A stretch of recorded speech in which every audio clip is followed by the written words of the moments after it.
Hi everyone, it's Sunday night. I just wanted to film a quick video concerning literature review. Some of you had questions and it seemed quicker to answer this in a video than to answer several emails.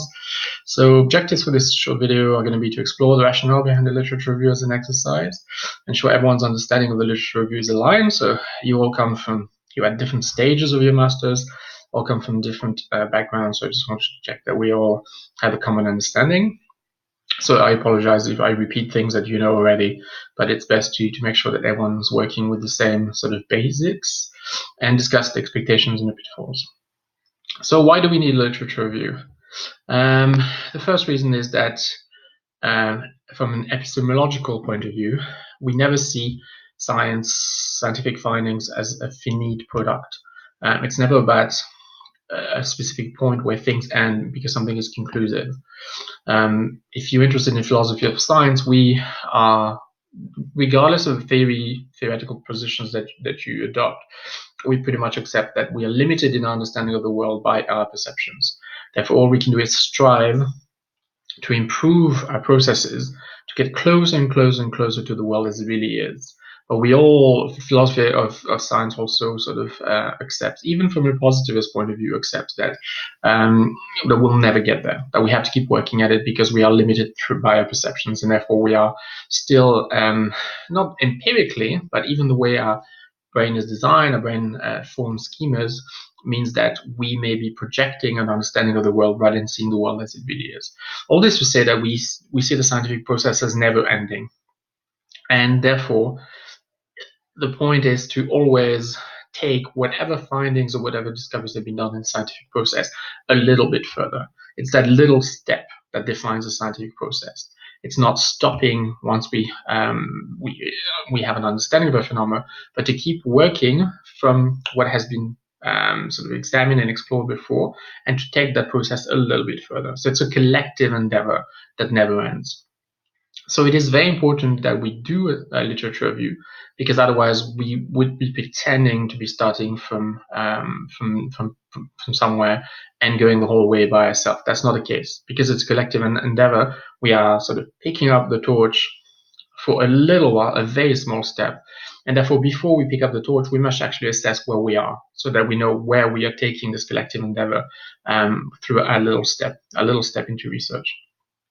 So it's very important, because it really means that if everyone only does this, objectively a very, very little piece of the puzzle, the collective puzzle, we can't do something effective unless we know actually where we start from. So once the research has identified the evidence that has already existed and has been analyzed, it's important that we see what remains to be done, right? For you to take that little step forward, you need to take it into a direction that is useful, not in a direction of something that has already been examined, explored, and analyzed. So that's the second very important reason to do literature review, is that we don't aim in our research towards something that has already been actually analyzed and explored. So it's to direct this next little step that we're taking in the right direction towards something that is still sort of unexplored. So it's very important for that reason too that we do a literature review, because otherwise, without a literature review, you would be taking full steps all the time. You would actually be trying to explore and examine things that have already been looked at by other people. So it's a way of making sure that we are actually truly taking a step forward collectively, and not backstepping and doing something that someone else has done already. And this happens a lot. Often, even at thesis level, you will have a question in mind, and then when you do the literature review, you realize someone has already explored this in depth, and therefore there's not much point in doing that. So that's normally what we call the gap in the literature. And when you do authentic research, data collection analysis, you are aiming for that gap. You don't start till you've identified that gap. So that's what the literature review will allow you to do. It will also allow you to identify exactly that little step that is still not covered by others, and that you will be original in actually exploring. And my last point, I want to say that there are many angles to examine a single issue: theoretical angles, phenomenological angles, but also simply, I'll give you an example. You could be looking at, I'll give you an example from education, since I work in education.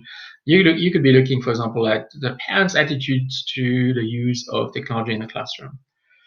Before you move forward in the exploration of that theme or data collection, it'll be essential that you determine whether you're looking at this in a global north country or in a global south country, because the factors will be different, the variables will be different, the context will be different. So you will be actually looking and exploring a completely different phenomena. So even a question that is design can have completely different meanings depending on the context that you consider it in. So that's what your literature review does as well. It's actually going to narrow down the parameters so that your question is clear and the context of your question is clear. So for example, if you have a question, does it relate to, some of you are looking, for example, of LGBTQ2H+ issues in education, but obviously it's going to be a very, very different question whether you're looking in a K-12 context or in a post-secondary context. And that's the sort of thing that the literature review clarifies the angle that you're taking.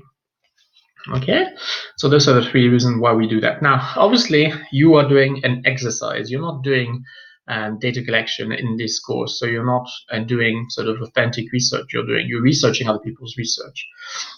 So the gap in the literature is not going to be essential here, in the sense that you are not trying to identify an area within which you're going to do data collection, but still. So here it's not a genuine sort of field exercise of the literature review. You're not doing this as preparation for a study. You're doing it as an academic exercise. And the academic exercise is pretty much the same, all the way to identify that gap in the literature. So you can still identify a gap in the literature, but it's not essential, because all you're trying to do really is narrow down to a very, very specific issue that seems to be of interest still looking ahead. Probably simply because it's emerging, or because there isn't enough literature. So that's what you'll be trying to prove, not necessarily identify a gap for yourself, but just showing it's a good direction to possibly prepare for future research and future data collection. And you've got another link there. This set of slides I picked up from another course I used to teach in Intro to Research and in graduate seminar. So to be honest, I've not completely designed this for you. I've been reusing slides that I already had. But these are some links, so I thought I'd leave the links in. So you've got more material if you do want to explore. Key skills developed. What are the main skills? What are the implicit rules? So as I've explained to you, you are narrowing down. So an image I always like to say is that it's almost like a funnel. When you start, you want to start very wide. You don't make any assumptions. You actually introduce your general area, and then progressively you're going to narrow down and narrow down and narrow down. And at each level of narrowing down, you're going to acknowledge the fact that there's other research which exists at that level around this theme, but you're not considering it because your direction is very specific. So you could be looking, for example, at LGBTQ rights. And then you will probably, so that would be the widest, and you'll have to give a few references there. But then you will quickly say that you're actually interested in LGBTQ rights in the 21st century, in 2019, and not the history of LGBTQ rights. So you would already there be doing a sort of closing in a little bit, and the funnel starting to form. Now you acknowledge there's other research that has looked at, for example, historical research that looks at LGBTQ rights through a historical lens or sociological lens, but that's not what you're looking at. And then you would narrow down a little bit more and say that you're interested in youth, for example. So we stay on the same example. So youth, you'll probably have to define and look at some of the literature that explains how do we define youth within that context, and some of the characteristics of LGBTQ2LS+ youth, and look at some of the literature there. Already you acknowledge there's also literature which refers to the whole spectrum of life spectrum of individuals in the community, but you're not looking at that for your specific needs. You're targeting youth. And then after that, you're going to say, hey, but what you're interested in really is looking at an education context, and therefore you're going to have a few reference for that. And that's still going to be dealing with the whole spectrum of education. And then you might say that actually you're interested in K-12 education and the problems of LGBTQ2+, S+ in K-12. So you acknowledge the fact there's higher education literature, but you're focusing on the K-12 literature. And then your topic might be very specifically on harassment. So you acknowledge the fact that there's other research. There's research around the academic challenges of youth within the community, but you're looking at interpersonal relationships and tense interpersonal relationship and bullying and harassment. So you acknowledge the rest of the literature quickly, but then you focus on what you're really looking at. By then it's getting pretty specific. You probably have a little less literature to mention. After that, you might actually be looking at, instead of the whole spectrum, maybe you're actually interested in looking specifically, at members of the community that identify as being bi, for example. And so that would be suddenly a very much more restricted body of literature. And at that point, you probably arrived at what we call the gap in literature. You probably pick 2 or 3 references that are getting close to there, but you can then identify that there's probably still a need for more research, and it's probably something which is under researched at that level. So you start very wide, fewer references. You only need 1 or 2, but quickly you start to funnel in to explain what exactly is the area that you want in. But you're also still acknowledging and giving a nod to the research that exists within that sphere, but you're not picking up because it's not specifically your area. At the very start as well, don't forget, as I've said, literature review is going to specify things like, are you working in a global south or global north? For us, it's going to be very important because issues regarding the community are very different in very different political settings. So make sure you identify that from the start. Historical as well, but in my example, I told you contemporary versus historical. That's something at the very beginning of this focus that you need to also clarify, because your literature review could look very different if you're not looking at only contemporary issues, but you're looking at a broad scale of historical progression. That's about it. If you can keep that in mind. What I recommend as well is, try and pick a few great articles that have a literature review, and most do, and most studies will have a literature review. Now, not always. Again, postmodern writers have a very different approach to writing articles, and often they consider they don't really need methodology because they're really deconstructing. So they can actually just sort of sit back and take a sociological approach at these cultural representations that we use every day, and then start deconstructing them. That's really what they focus on. So, and there's a lot of postmodern papers within our topic in this field. So be careful, but everything else is going to be, that are positioning themselves as studies, are probably going to have a methodology section and will have a literature review section. So, also that's another way of getting yourself used to it. Sort of browse. Obviously, there are bad literature reviews and there are good literature reviews, so you can't just depend on what you find, because by bad stroke of luck, you may actually find things that are badly written. Unfortunately, things that are badly written still get published. But I hope that you can browse a few journals and pick a couple of good examples for you of good literature review, and then base yourself on that. I think I've talked about most things. I've given you a few more examples there if you want to have a look at that. I had some Q&As that was a face-to-face class I was teaching. What's the difference between the literature review and meta-analysis? So most of you probably have come across this. A meta-analysis, sometimes called a systematic review, is not actually a literature review.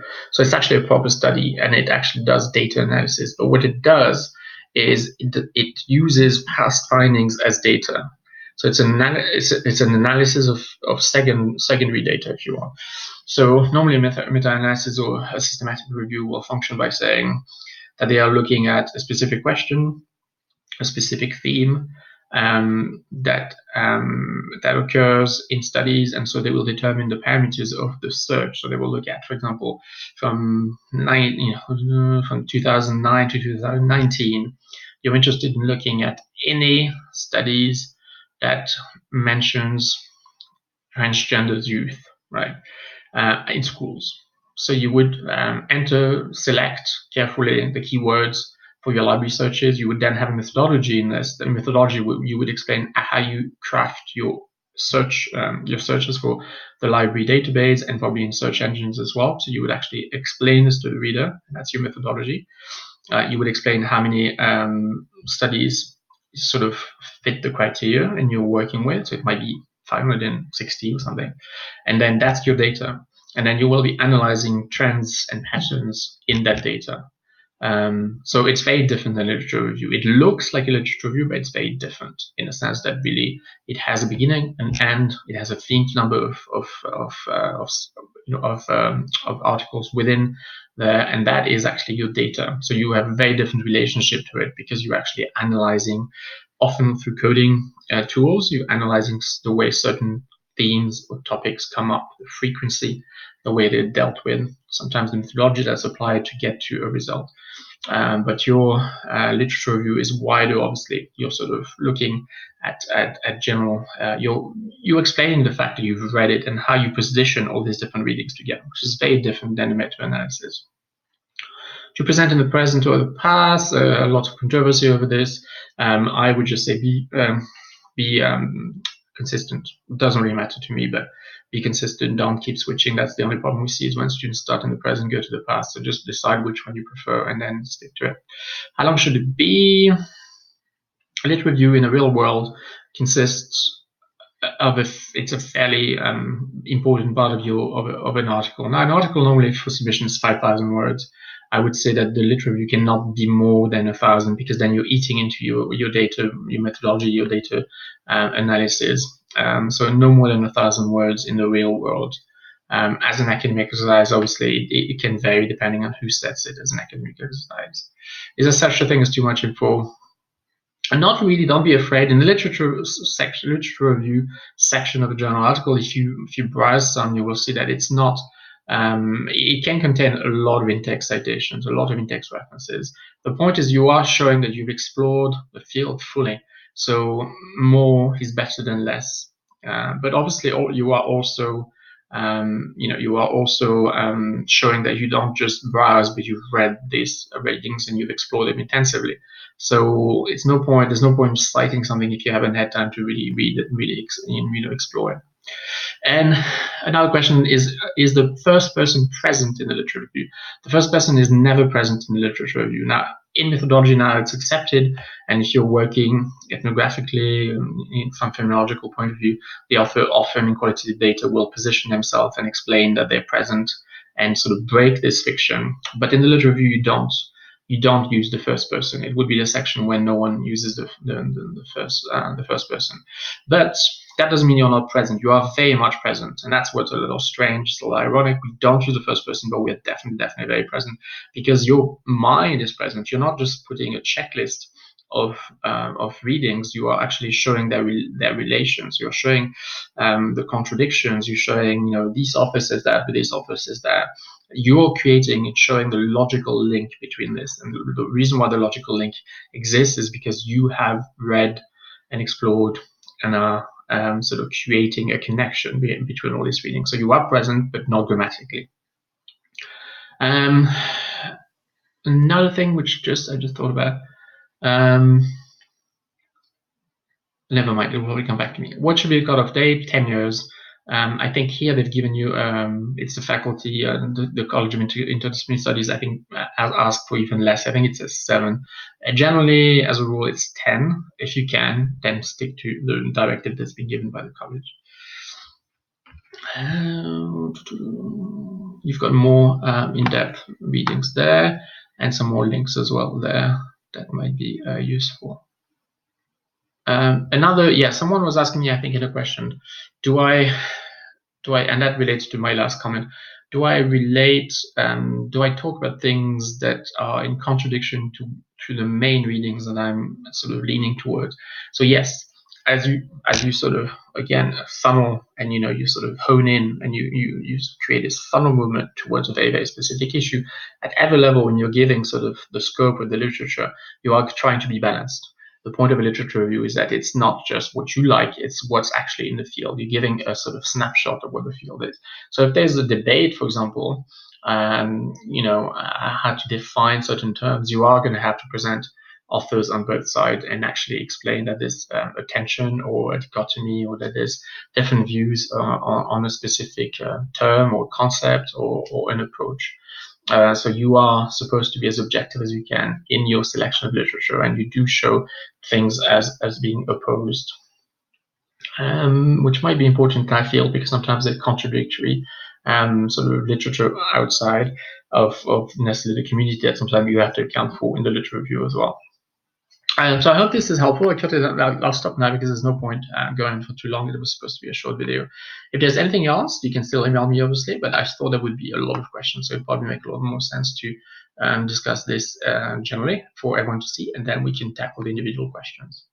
So I will also post close off week 2, and I will probably set an intro tomorrow morning on Monday for an overview of what your tasks are for Unit 3, and then I'll wrap up Unit 2 as well. So if you've not already posted on the forums, you still have time until Monday, and I'll look at that and wrap up. Have a good night and have a good week. Bye bye.